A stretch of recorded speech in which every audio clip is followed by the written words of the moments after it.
नमस्कार। दृष्टि आईएएस के टुडेज जी के प्रोग्राम में आपका स्वागत है। शुरुआत करते हैं पिछले सेशन के रिकैप से। पहला प्रश्न था, राष्ट्रीय सुपर कंप्यूटिंग मिशन के संबंध में निम्नलिखित कथनों पर विचार कीजिए। 1. यह मिशन सरकार के डिजिटल इंडिया और मेक इन इंडिया के सपने का समर्थन करता है। 2. इस मिशन को विज्ञान एवं प्रौद्योगिकी विभाग द्वारा लागू किया जा रहा है। उपर्युक्त कथनों में से कौन सा यहाँ से कथन सही है या फिर है? इसका सही जवाब था केवल 1।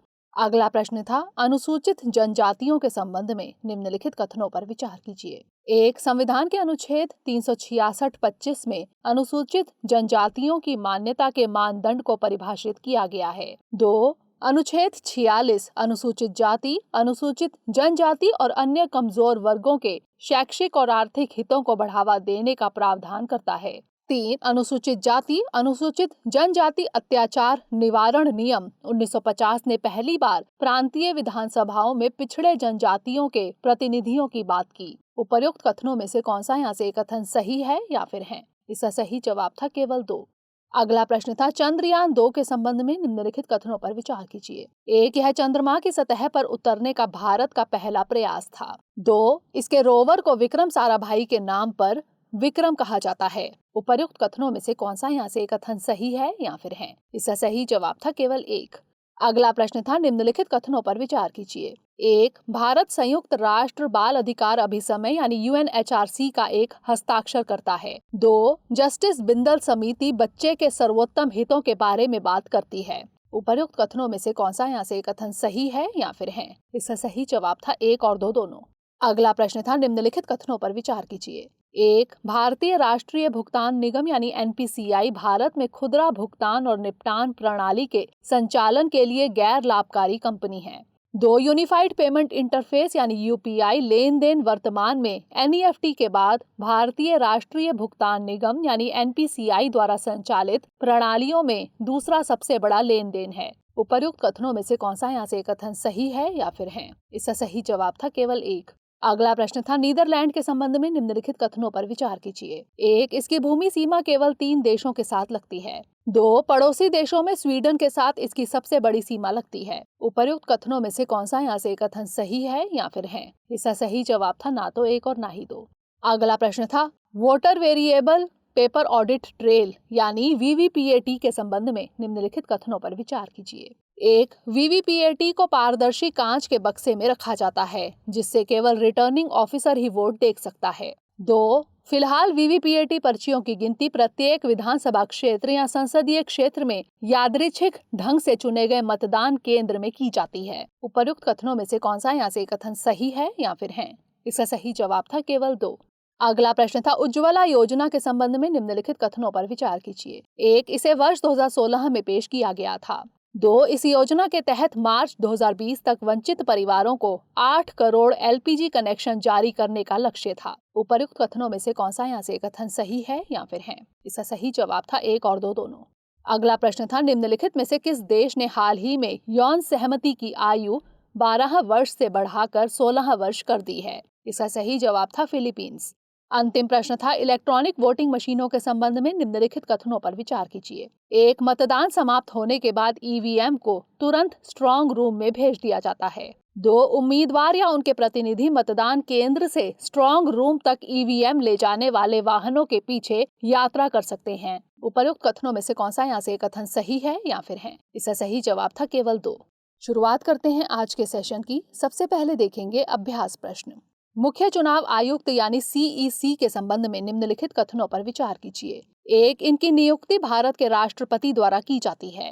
2. CEC कभी भी इस्तीफा दे सकता है या अपने कार्यकाल की समाप्ति से पहले भी उसे हटाया जा सकता है।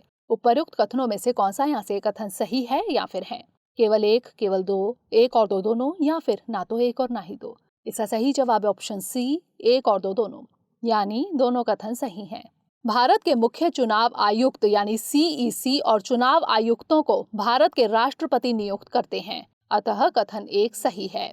मुख्य चुनाव आयुक्त यानी CEC का निश्चित कार्यकाल 6 वर्ष या 65 वर्ष की आयु तक जो भी पहले होता है। वे कभी भी इस्तीफा दे सकते हैं या कार्यकाल समाप्त होने से पहले उन्हें हटाया भी जा सकता है, अतः कथन 2 भी सही है। मुख्य चुनाव आयुक्त को संसद द्वारा उच्चतम न्यायालय के न्यायाधीश को हटाने की तरह की प्रक्रिया के माध्यम से ही पद से हटाया जा सकता है। उच्च न्यायालयों और उच्चतम न्यायालय के न्यायाधीश मुख्य चुनाव आयुक्त यानी सीईसी, नियंत्रक और महालेखा परीक्षक यानी सीएजी को साबित दुर्व्यवहार या अक्षमता के आधार पर संसद द्वारा अपनाए गए प्रस्ताव के माध्यम से पद से हटाया जा सकता है। इस तरह की पदच्युति के लिए उपस्थित और मतदान करने वाले 2/3 सदस्यों के विशेष बहुमत की जरूरत होती है, जिसे सदन की कुल संख्या के 50% से अधिक का समर्थन प्राप्त होता है। तो इस तरह इस प्रश्न का सही जवाब है ऑप्शन सी, 1 और 2 दोनों। हमारे वीडियो अंग्रेजी में देखने के लिए फॉलो करें हमारा ही दूसरा यूट्यूब चैनल दृष्टि IAS इंग्लिश। आज के सेशन का पहला प्रश्न है, निम्नलिखित कथनों पर विचार कीजिए। 1. सावित्रीबाई फुले ने महिलाओं के अधिकारों के बारे में जागरूकता बढ़ाने के लिए महिला सेवा मंडल की शुरुआत की। 2. काव्य फुले की रचना ज्योतिराव फुले ने की थी। 3. अखिल भारतीय महिला सम्मेलन की शुरुआत फुले दंपत्ति ने की थी। उपर्युक्त कथनों में से कौन सा यहाँ से कथन सही है या फिर है? केवल 1, केवल 1 और 2, केवल 2 और 3 या फिर केवल 3? इसका सही जवाब है ऑप्शन ए, केवल 1।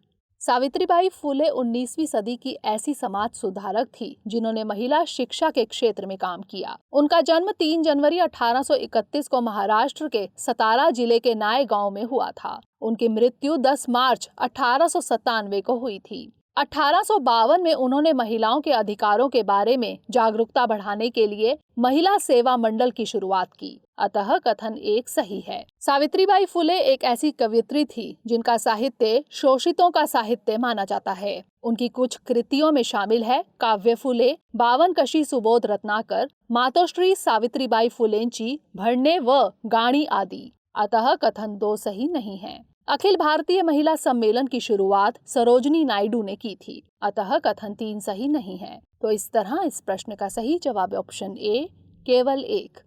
अगला प्रश्न है, निम्नलिखित कथनों पर विचार कीजिए। 1. भारतीय दूरसंचार नियामक प्राधिकरण यानी TRAI की स्थापना एक कार्यकारी आदेश के माध्यम से की गई थी। 2. दूरसंचार विवाद निपटान और अपीलीय न्यायाधिकरण यानी TDSAT ने TRAI से न्यायिक और विवाद कार्यों को संभाला। उपर्युक्त कथनों में से कौन सा यहाँ से कथन सही है या फिर है? केवल 1, केवल 2, 1 और 2 दोनों या फिर ना तो 1 और ना ही 2? इसका सही जवाब है ऑप्शन बी, केवल 2। भारतीय दूरसंचार नियामक प्राधिकरण यानी TRAI 5G स्पेक्ट्रम के लिए उस आरक्षित मूल्य में 30 से 50% की कटौती कर सकता है जिस मूल्य की उसने 2018 में सिफारिश की थी। TRAI की स्थापना संसद के एक अधिनियम भारतीय दूरसंचार नियामक प्राधिकरण अधिनियम 1997 के माध्यम से की गई थी। अतः कथन 1 सही नहीं है। इस संस्था को दूरसंचार सेवाओं के लिए टैरिफ के निर्धारण या संशोधन सहित दूरसंचार सेवाओं को विनियमित करने के लिए स्थापित किया गया था। यह एक निष्पक्ष और पारदर्शी नीति वातावरण प्रदान करता है जो एक समान प्रतिस्पर्धा को बढ़ावा देता है और निष्पक्ष प्रतिस्पर्धा की सुविधा प्रदान करता है। ट्राई से न्यायिक और विवाद कार्यों को संभालने की जिम्मेदारी वापस लेने के लिए और दूरसंचार विवाद निपटान और अपीलीय न्यायाधिकरण यानी TDSAT स्थापित करने के लिए ट्राई अधिनियम में संशोधन किया गया था। अतः कथन 2 सही है। TDSAT की स्थापना निम्न के बीच किसी भी विवाद के निपटान के लिए की गई थी: एक लाइसेंसकर्ता और एक लाइसेंसधारी, 2 या 2 से अधिक सेवा प्रदाता, एक सेवा प्रदाता और उपभोक्ताओं का एक समूह, और ट्राई के किसी भी निर्देश, निर्णय या आदेश के खिलाफ अपीलों को सुनना और उनका निपटान करना। तो इस तरह इस प्रश्न का सही जवाब ऑप्शन बी, केवल 2। अगला प्रश्न है, निम्नलिखित कथनों पर विचार कीजिए। 1. राज्य चुनाव आयोग राज्य में विधानसभा और स्थानीय निकायों के चुनाव आयोजित करता है। 2. राज्य चुनाव आयुक्त की नियुक्ति भारत के राष्ट्रपति द्वारा की जाती है। उपर्युक्त कथनों में से कौन सा यहाँ से कथन सही है या फिर है? केवल 1, केवल 2, 1 और 2 दोनों या फिर ना तो 1 और ना ही 2? इसका सही जवाब है ऑप्शन डी, ना तो 1 और ना ही 2, यानी दोनों कथन गलत हैं। हाल ही में दिल्ली राज्य चुनाव आयोग ने राजधानी में नगरीय निकाय के चुनावों की तारीखों की घोषणा को टाल दिया है। राज्य चुनाव आयोग को राज्य में स्थानीय निकायों के लिए स्वतंत्र और निष्पक्ष चुनाव कराने का काम सौंपा गया है। राज्यों की विधानसभाओं के चुनाव भारत के चुनाव आयोग द्वारा आयोजित किए जाते हैं। अतः कथन 1 सही नहीं है। अनुच्छेद 243 के 1 में कहा गया है कि राज्यपाल द्वारा एक राज्य चुनाव आयुक्त की नियुक्ति की जाती है। अतः कथन 2 सही नहीं है। अनुच्छेद 243 के 2 में कहा गया है कि राज्य चुनाव आयुक्त का कार्यकाल और नियुक्ति राज्य विधानमंडल द्वारा बनाए गए कानून के अनुसार निर्देशित की जाएगी। तो इस तरह इस प्रश्न का सही जवाब है ऑप्शन डी, ना तो 1 और ना ही 2। अगला प्रश्न है, निम्नलिखित कथनों पर विचार कीजिए। 1. वास्तविक नियंत्रण रेखा पर संयुक्त राष्ट्र यानी यूएन ने बातचीत की थी। 2. मैकमोहन रेखा ब्रिटेन और तिब्बत के बीच पूर्व में बेदावा अनक्लेम्ड अपरिभाषित सीमाओं को चिन्हित करती है। 3. दरबुक श्योक दौलत बेग ओल्डी सड़क लाहौल स्पीति और किन्नौर को जोड़ती है। उपर्युक्त कथनों में से कौन सा यहाँ से कथन सही है या फिर है? केवल 1 और 2, केवल 2, केवल 1 और 3 या फिर 1, 2 और 3? इसका सही जवाब है ऑप्शन बी, केवल 2। आगामी 11 मार्च को भारत चीन के बीच सैन्य स्तरीय वार्ता होने जा रही है। उम्मीद की जा रही है कि दोनों पक्ष वास्तविक नियंत्रण रेखा पर अपनी अपनी स्थिति को लेकर किसी स्वीकार्य समाधान की दिशा में आगे बढ़ेंगे। वास्तविक नियंत्रण रेखा यानी एलएसी की अवधारणा 1993 में एक द्विपक्षीय समझौते में आई थी। हालांकि इन दोनों देशों के बीच जमीनी स्थिति पर कोई ठोस समझौता नहीं हुआ था, अतः कथन 1 सही नहीं है। पूर्वी क्षेत्र में एलएसी 1914 की मैकमोहन रेखा पर आधारित है।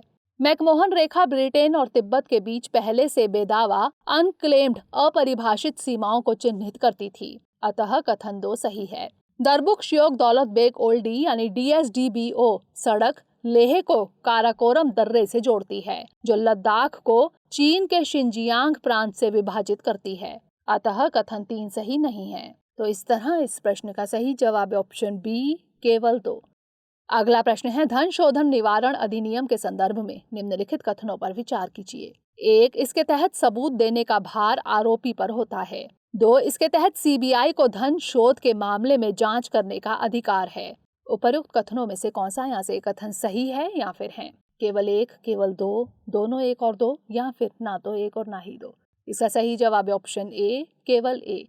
Prevention of money laundering act यानी PMLA एक्ट कानून के कुछ प्रावधानों की व्याख्या के लिए सुप्रीम कोर्ट में अर्जी दाखिल की गई है।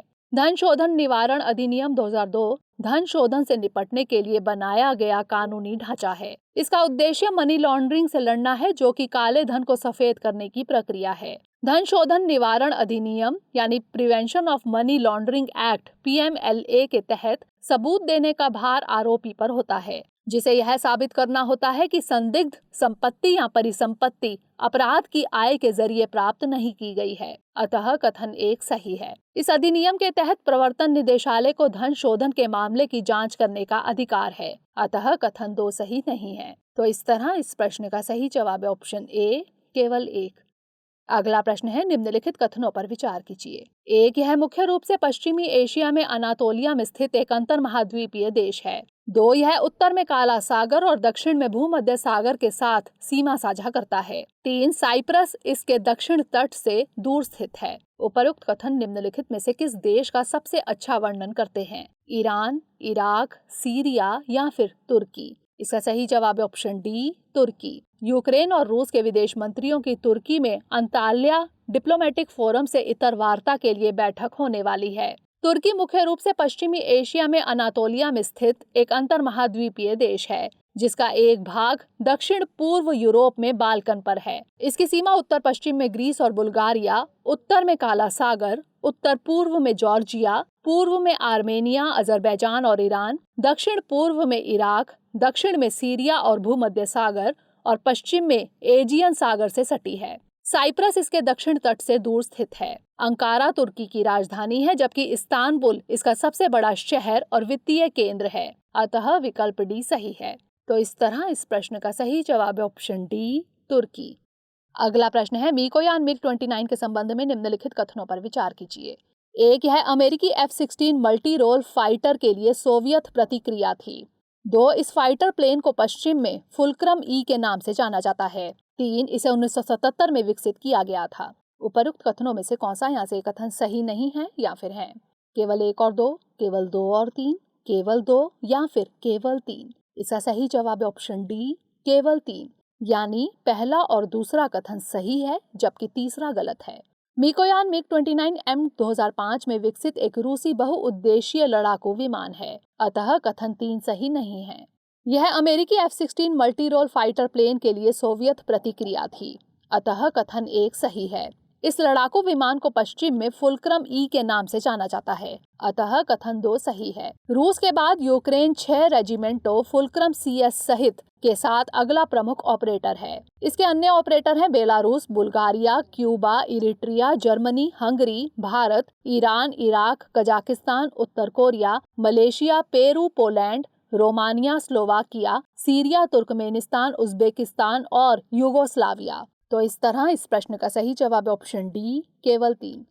अगला प्रश्न है, हाल ही में जारी unified district information system for education plus यानी UDSI प्लस रिपोर्ट के संदर्भ में निम्नलिखित कथनों पर विचार कीजिए। 1. निजी स्कूलों में प्री प्राइमरी स्तर पर नामांकन में गिरावट दर्ज की गई है। 2. लड़कियों में प्री प्राइमरी को छोड़कर सभी स्तरों पर नामांकन संख्या में उछाल देखा गया है। उपर्युक्त कथनों में से कौन सा यहाँ से कथन सही है या फिर है? केवल 1, केवल 2, 1 और 2 दोनों, या फिर ना तो 1 और ना ही 2? इसका सही जवाब है ऑप्शन सी, 1 और 2 दोनों, यानी दोनों कथन सही हैं। हाल ही में शिक्षा मंत्रालय ने unified district information system for education plus यानी UDSIE प्लस रिपोर्ट जारी की। रिपोर्ट के मुताबिक निजी स्कूलों में प्री प्राइमरी स्तर पर नामांकन में क्रमशः 22.28 लाख और 11.6 लाख की गिरावट दर्ज की गई, अतः कथन 1 सही है। वहीं दूसरी ओर सरकारी स्कूलों के प्राथमिक और उच्च प्राथमिक ग्रेड में क्रमशः 18.82 लाख और 9.28 लाख छात्रों की वृद्धि दर्ज की गई। लड़कियों में प्री प्राइमरी को छोड़कर सभी स्तरों पर नामांकन संख्या में उछाल दर्ज किया गया है, अतः कथन 2 सही है। तो इस तरह इस प्रश्न का सही जवाब है ऑप्शन सी, 1 और 2 दोनों। अगला प्रश्न है, निम्नलिखित देशों पर विचार कीजिए।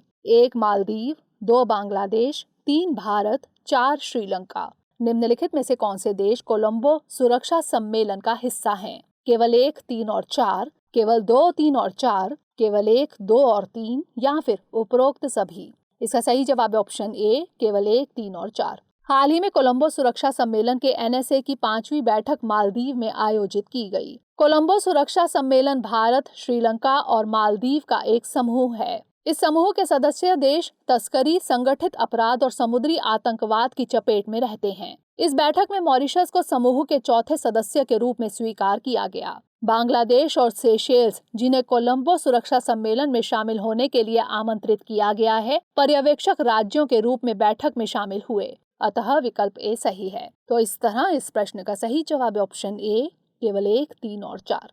अंतिम प्रश्न है, कोवोवैक्स के संबंध में निम्नलिखित कथनों पर विचार कीजिए। 1. इसे भारत बायोटेक द्वारा नोवावैक्स के लाइसेंस के तहत बनाया जाता है। 2. इसे केवल 18 वर्ष से अधिक आयु के वयस्कों को ही दिया जा सकता है। उपर्युक्त कथनों में से कौन सा यहाँ से कथन सही है या फिर है? केवल 1, केवल 2, 1 और 2 दोनों, या फिर ना तो 1 और ना ही 2? इसका सही जवाब है ऑप्शन डी, ना तो 1 और ना ही 2, यानी दोनों कथन गलत हैं। भारत के दवा नियामक ने 12 वर्ष और उससे अधिक आयु के बच्चों और वयस्कों में आपातकालीन उपयोग के लिए कोरोना वायरस वैक्सीन कोवोवैक्स को मंजूरी दे दी है, अतः कथन 2 सही नहीं है। कोवोवैक्स TM नाम का टीका नोवावैक्स के लाइसेंस के तहत सीरम इंस्टीट्यूट ऑफ इंडिया द्वारा बनाया जा रहा है और कोवैक्स सुविधा पोर्टफोलियो का हिस्सा है, अतः कथन 1 भी सही नहीं है। कोवोवैक्स TM नोवावैक्स और coalition for epidemic preparedness innovation यानी CEPI द्वारा विकसित वैक्सीन की एक सब यूनिट है। तो इस तरह इस प्रश्न का सही जवाब है ऑप्शन डी, ना तो 1 और ना ही 2। अब नोट कर लेते हैं आज का अभ्यास प्रश्न। भारत में शरणार्थी के संदर्भ में निम्नलिखित कथनों पर विचार कीजिए। 1. भारत में राज्य सरकारों को किसी भी विदेशी को शरणार्थी का दर्जा देने का कोई अधिकार नहीं है। 2. भारत 1951 के संयुक्त राष्ट्र शरणार्थी सम्मेलन का सदस्य नहीं है। उपर्युक्त कथनों में से कौन सा यहाँ से कथन सही है या फिर है? केवल 1, केवल 2, 1 और 2 दोनों, या फिर ना तो 1 और ना ही 2? इसका उत्तर हमें कमेंट सेक्शन में जरूर भेजिएगा।